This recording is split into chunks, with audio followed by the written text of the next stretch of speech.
Venezuela அதிபர் Nicolas Maduro கைது செய்யப்பட்டதை கண்டித்து சென்னை தரமணியில் உள்ள அமெரிக்க பள்ளியை முற்றுகையிட முயன்ற டிஒய்எஃப்ஐ அமைப்பை சேர்ந்தவர்களை காவல்துறையினர் கைது செய்துள்ளனர். கூடுதல் தகவல்களை தருகிறார் எமது செய்தியாளர் ஆதம். விவரங்கள் என்ன?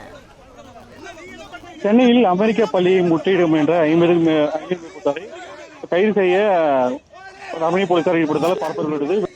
நிக்கோலஸ் மதுரோ மற்றும் அவரது மனைவி அமெரிக்கா கைது செய்ததை கண்டித்து சென்னையில் இன்று டைப் சார்பில் இந்திய வாலிபர் சங்கம் சார்பில் போராட்டமாக அறிவிக்கப்பட்டிருந்தது.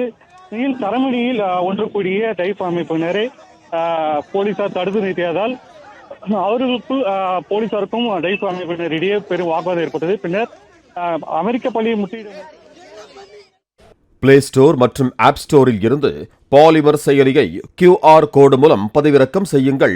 செய்திகளை உடனுக்குடன் பெறுங்கள்.